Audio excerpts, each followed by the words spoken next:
I recall we're about to start proportions, is that correct? We had done this? Is that correct? We did that on the board. Does anyone disagree with me? Because that's where I'm starting unless you disagree. We did that? Yeah. Alright, so we did that, and then we're going to start on this one, right? Okay, let's just check who's here. Who's here on? Last class, we were talking about the difference between two population means, right? Where we'd have two populations, and our point estimate for the difference between two population means was the difference between the two sample means, correct? That was our point estimate to give me one number. And then we did a confidence interval for the difference between the two population means. We took the point estimate plus and minus a margin of error. The margin of error was based on the z-score, and which was based on the confidence level, and the standard error. Okay. And then we did hypothesis testing. We did hypothesis testing. We said that the step 3, it could be one-tailed or two-tailed. But our hypothesized difference was always what? 0, right? It could be greater than or equal to, less than or equal to, or equal to, but we're always assuming that the hypothesized difference will be 0. That is, there is no difference unless we can prove otherwise. Okay, so we're going to do the exact same thing that we did on Tuesday again today, but for proportions. So why would I do proportions? Categorical, right, or qualitative data. I have to do proportions rather than means. Means are only for quantitative data, right? So what do you think? So let's say it's proportions. Let's say we're going to look at voters, right? We just had a vote. I'm so bad. I did vote, but I have no idea what the outcome was. But there was just a vote. If you vote in Scottsdale, who voted? All 3 of us. We voted on, what did we vote on? I don't even remember. Bonds. On bonds for school, for like senior centers and parks and rec, right? There were 4 different things. What one? Did you know what one? The Parks and Rec one got. The parks got voted? Yeah, Did the I others? forgot what it was called. Did the school? Because it was I'm like gonna vote. benefit from it, so. Yeah. I was happy to hear it. Right. So I have to look. I didn't look. I voted. I did it by mail, so I didn't follow it. But you could look at things like that, right? And you could look at, let's say, for the Parks and Rec, maybe people with kids. You know, you might want to take your voters and say, okay, those with children, 18 and under, do they vote differently than the voters that either have no children or have no children under the age of 18 or no children at all, right? And so you could split your voter population to see if there's any difference in the voting patterns. I guess there is, but, right? But we'd assume there isn't. We'd assume that P1 minus P2 is this, right? You can make a decision. You want to see if it's greater or less than or equal to.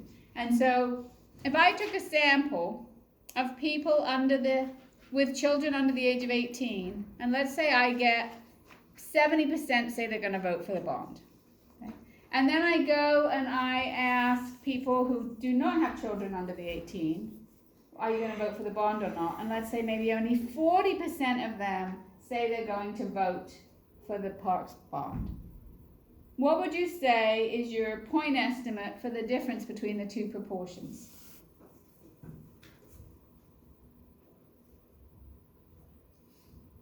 It's not a trick question. Yeah, right? 70% of these said they vote, only 40% of these, so you'd say there's a 30% difference, wouldn't you? That would be your best guess. That's your point estimate. If I say give me one number, what do you think the difference is? You're not going to say 0, right? That's only when we do our hypothesis testing. So we're going to say our best guess is there's a 30% difference, or 0.3, between the two population proportions. So when you're trying to get the point estimate of the difference between the two population proportions is the difference between the two sample proportions. Does that make sense? All right, so when we calculate the standard error for the difference between the two proportions, okay, here we're going to use the sample proportion from population 1, here it's the 2, but to get the overall standard error, this is your formula. It's just a plug and chug kind of formula, okay? So you have to prove, right, you can only use z-scores with proportions, and the only way to prove it is you have to prove that n times p is greater than or equal to 5, and n times 1 minus p is greater than or equal to 5 for both samples. Okay, so you prove that you can use a z-score, and then this is the formula for the confidence interval. So the square root and everything inside it is called what? The standard error. And when I multiply the standard error by the z for alpha divided by 2, I get the margin of error, right? So when we do confidence intervals, we always do the z-score for alpha divided by 2 because we're always looking for that middle 90% or 95% or 99%. So it's always the z for alpha over 2. That's not the case when we do hypotheses testing. Okay, so what's this part up here called again? The point estimate. Okay, so it's the point estimate plus and minus a z alpha over 2, and then times the standard error. Okay. Here's something to stop you from making a stupid mistake. A proportion is never more than 1. Ever. Ever, ever, ever. Okay, so I see so many exams and they'll say 24 plus and minus, and they're using the P formula. 24 plus and minus. No, a proportion cannot be 24, right? It can be 0.24, but it can't be 24. So make sure that your proportions are always less than 1, else you're going to get stupid answers in here, like really stupid answers that don't make any sense. Okay, so proportions have to be between 0 and 1. How do I come up with a sample proportion? Let's say I asked 100 people with children under the age of 18 voted in Scottsdale. And I said, did you vote for or against the park bond? And 70 of them said they voted for the bond. I get the 0.7 by doing 70 out of the 100 that I asked said they voted for the bond. That's where the 0.7 comes from, right? Or it could have been 35 out of 50, 0.7. Okay, so that's how you do it. So you need to come up with to get your proportion. The denominator is your n. How many people did you ask? And x is the numerator. That's your random variable because you don't know what it is before you start. You're going to ask 100 people or 200 people or 500 people. You're going to ask them, did you vote for the parks bond? And x is the random variable. How many of them have the attribute that you were looking for, and that is a yes vote in this case? All right, so this says Market Research Associates is conducting research to evaluate the effectiveness of a client's new advertising campaign. Before the new campaign began, a telephone survey of 150 households in the test market area showed 60 households were aware of the client's product. The new campaign ran for 3 weeks. A survey conducted immediately after the new campaign showed 120 of 250 households were aware of the client's product. Develop a 95% confidence interval for the change in awareness after the new campaign. So you're just going to fill this formula in, right? This is, what's this part called that I just wrote? The point estimate. Okay. And this part inside the parentheses is what? This is the standard error. When I multiply it by that, it's the margin of error. Okay? So you can see why we're not doing t-scores and degrees of freedom and finite correction factors, because that would make for some very complicated formulas. Okay, so looking at this question, right? So we're going to have a population 1 and a population 2. And so remember when we did means the other day, I said make your population 1 be the one with the higher mean. Okay? And so when you're doing proportions, you want your population 1 to be the one with the higher proportion. because negative proportions make no sense. You can't say I ate minus half of the pie. That doesn't make any sense, right? So here, for population 1 is going to be our after the campaign.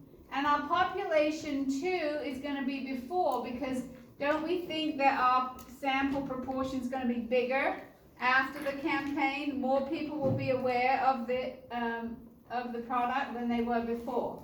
So beforehand, they surveyed 150 people, 60 had heard of the product.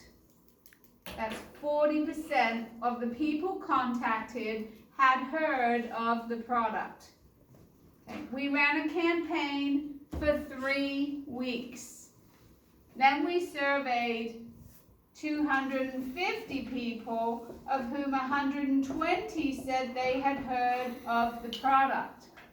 Yeah. Should be the other way around. Oh, thank you. You're right. I just told you I was writing it. Gonna do it that way. It's because the story doesn't lend itself to doing it that way. But thank you. 60 out of 150. All right. So before was 40%. After was 48%. It looks like my ad campaign worked, didn't it? Only 40% have heard of the product before, 48% after. Is my client going to think I'm the research person. Is the client going to be happy with their ad campaign? Well, probably, possibly. Or is it just because of my sample? Because whenever I take a sample, there's a possibility of error, correct? So if I ask you, give me the point estimate, what do you think is the difference between the two population proportions? Give me one number, you would say what? You say 8%, 0.08, right? That's your best guess. So here, p-bar 1 minus p-bar 2 is 0.08. If we had flipped them the other way and done population 1 as before and population 2 is after, we would have a negative proportion, and we don't want to do that because that doesn't make any sense. Okay, we have to prove a z-score. How do I prove a z-score for proportions again?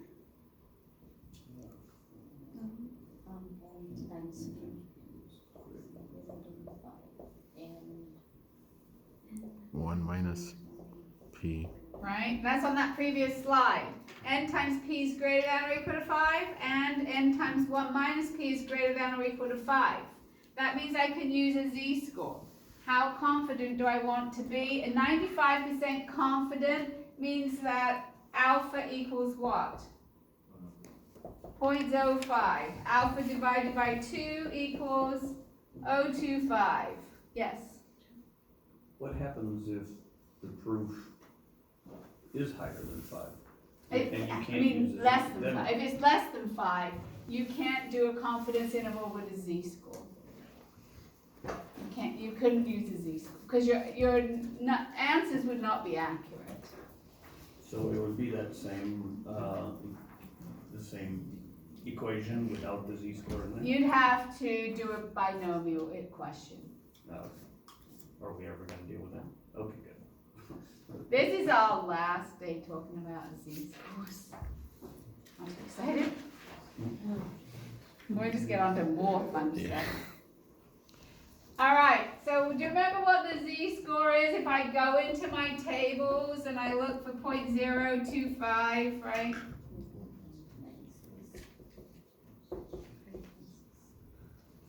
Right, because we're looking for the z for alpha divided by 2. Right, that's a z alpha divided by 2. So I look up alpha divided by 2 in here, and that gives me minus 1.96. And if I had looked up, right, it's going to be plus or minus 1.96 for the z-score. Is everybody good with the z-score? Okay, now we just need to plug these numbers in. P-bar 1 is 0.48. 1 minus 0.48 is 0.52. And that sample size was 250. And this is 0.4 times 0.6 over 150. Everybody good with that?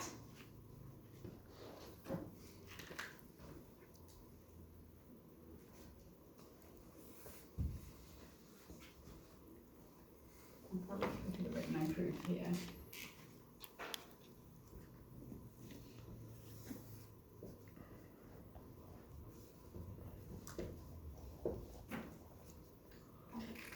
So, what is the standard error? And I don't know, so I'm gonna what's the standard error for this question? Let's see.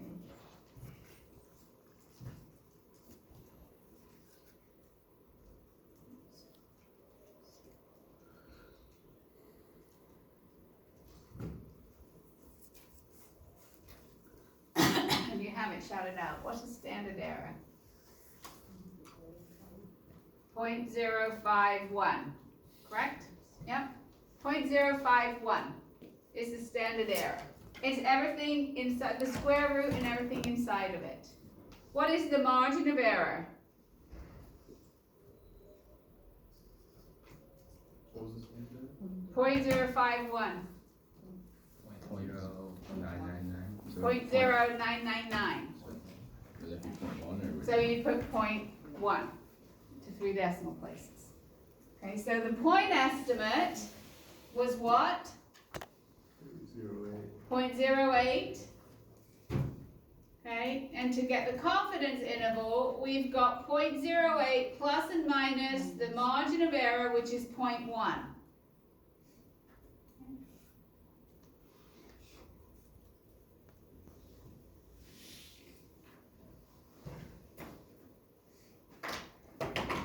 Okay, so we had our point estimate is 0.08. And when we do a confidence interval, we add the margin of error to get this number up here, and we subtract the margin of error to get this number here. Do you agree?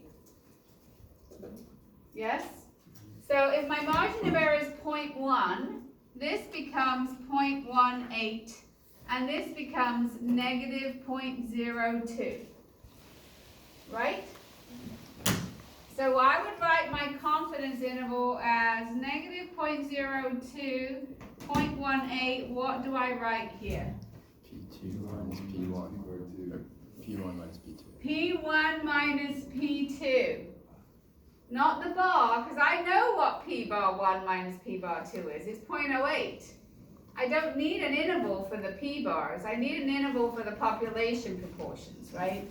So I know that the difference between the two population proportions is somewhere between negative 0.02 and positive 0.18.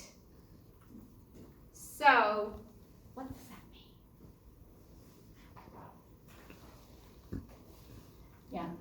Is that P2 could be like 0.02 more than P1, but it could also go all the way to being 0.18 less than. Right.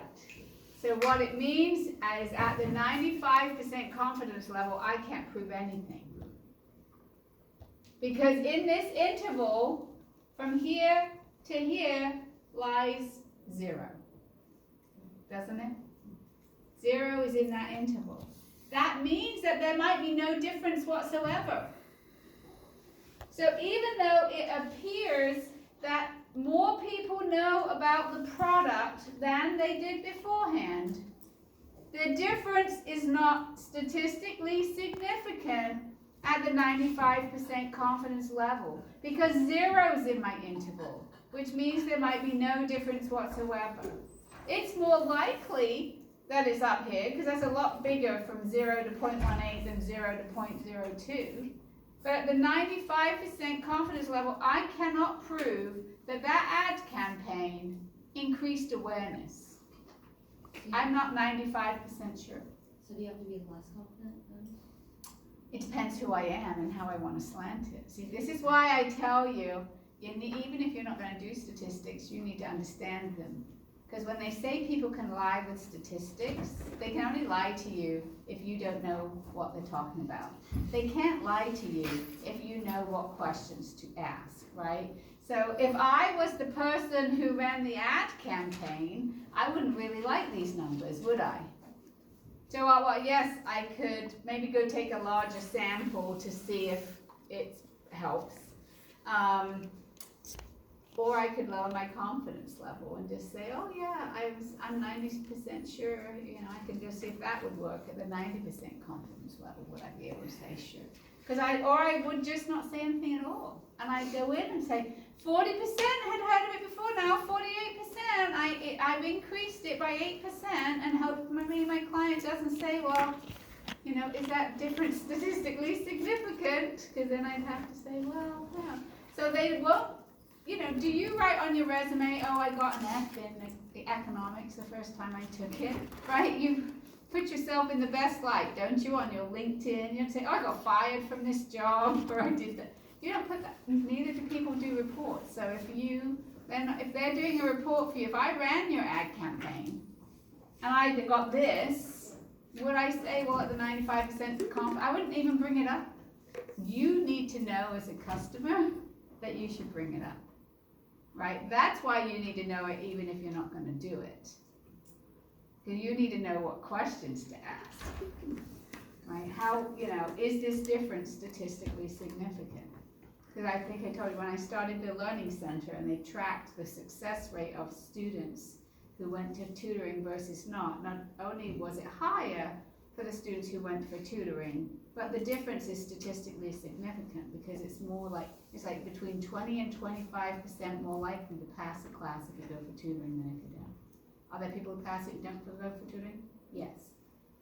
But it's more like 60% of them pass if they don't go for tutoring and 85% of them pass if they go for tutoring.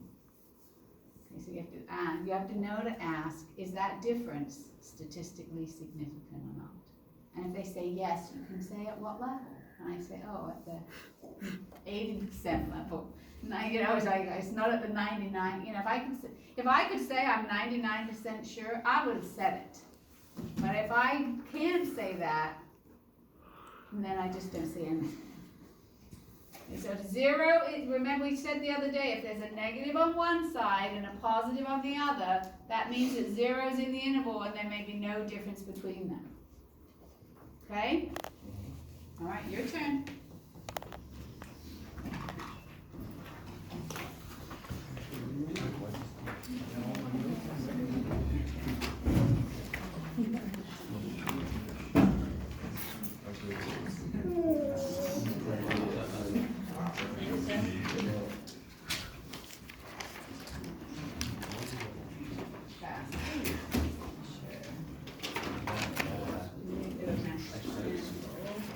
Here's number 28. Okay, so it says consider the following results for independent samples. Sample 1 was 400. P-bar is given to you is 0.48. Sample 2 is 300. P-bar is 0.36. What is the point estimate of the difference between the two? And what's the 90% confidence interval? You can use my board, you guys have got lots of real estate over there for 95. And you're not going to do it, but what I want to know from you is if that's 90, would 95 be wider or narrower? Still first. I got all these wrong on the test. Because it's important. It's confusing. Everything else remaining equal. Now just think about it like this. I don't know how old you are. If I want to be 100% confident, would I make it 1? All right. Oh, wait. Sorry. Next one. What was the next number? 30, right? Yes. Now's the story problem. A Business Week Harris survey asked senior executives at large corporations their opinion about the economic outlook for the future. One question was, do you think there will be an increase in the number of full-time employees at your company over the next 12 months? In the current survey, 220 of 40 executives answered yes. While in a previous year's survey, 192 of 400 executives had answered yes. provide a 95% confidence interval estimate for the difference between the two proportions at the 2 points in time. So how do we know this isn't, it's a chapter 9 and chapter 8 question, is because there are two samples, right? What's gonna be your population 1, Bryson?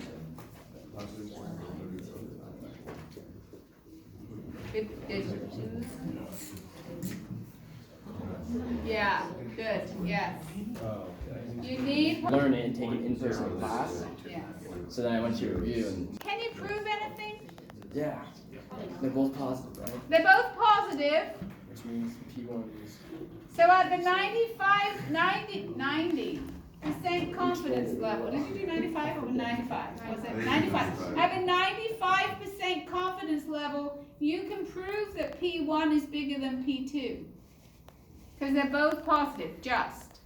So don't bother testing it at the 99% level, because you know this is so close to 0, it's going to go negative if you went. Because if you get more confident, it has to go wider, right? So if that goes any wider, you're going in the negatives.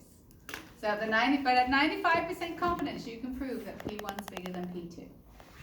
All right? All right. Proportions. Hypotheses testing. Can be one-tailed or two-tailed.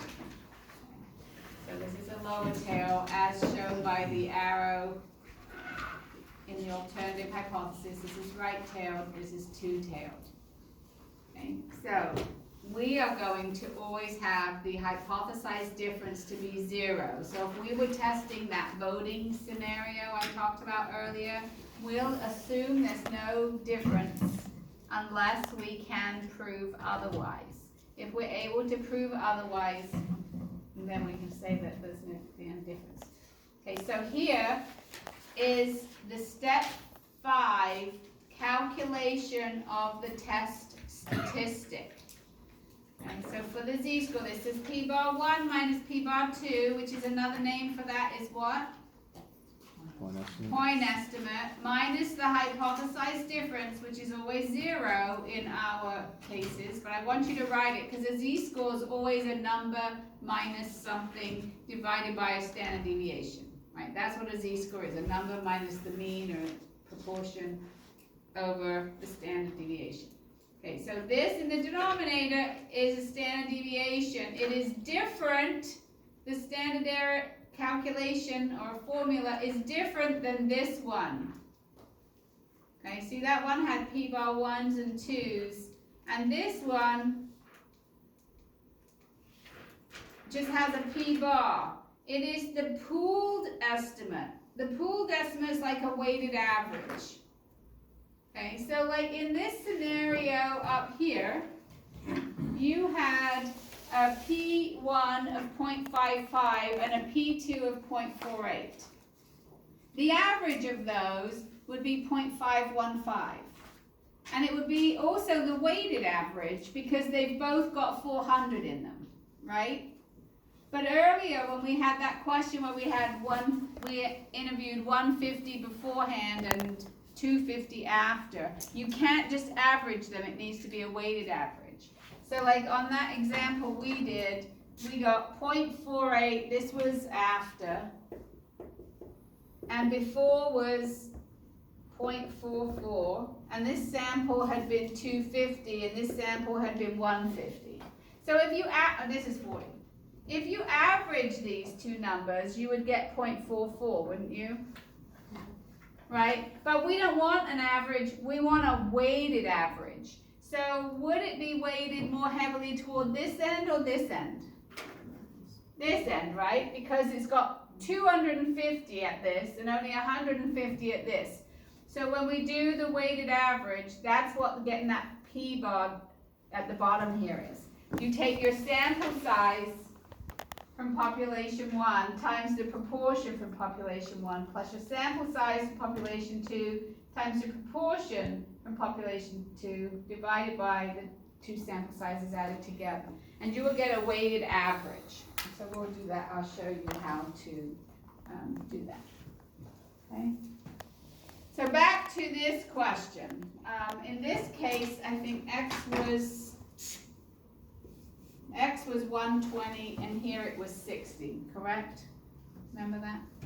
And that's why this is our P bar was 0.48 and this was 0.4. Agreed?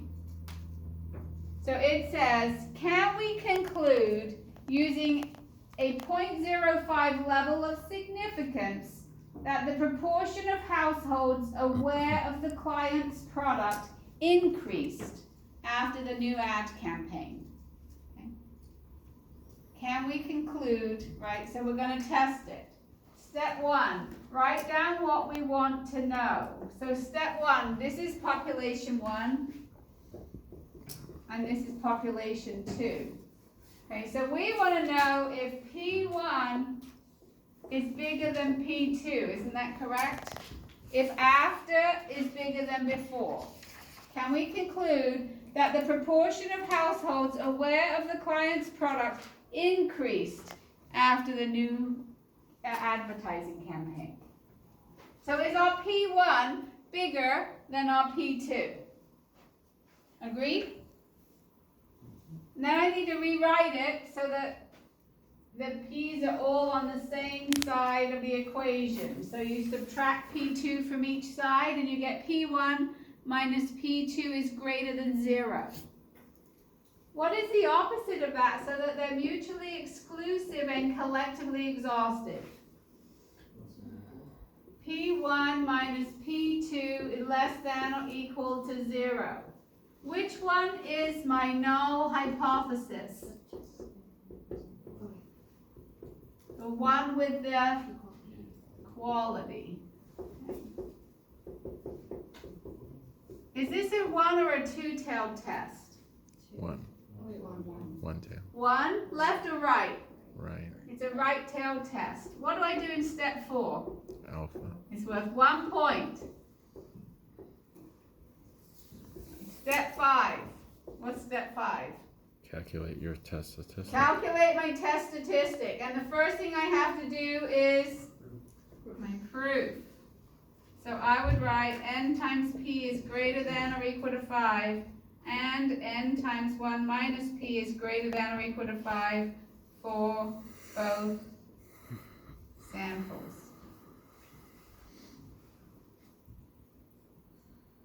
Everybody good with that? Okay. So now we have to do, I'm going to write the formula out for the z-score. So the z-score is p bar 1 minus p bar 2. What's that called? Point estimate minus the hypothesized difference, right? Divided by, let's see if I can remember this. Just p bar, not 1 or 2, it's the pooled estimate, right? I'm not going to write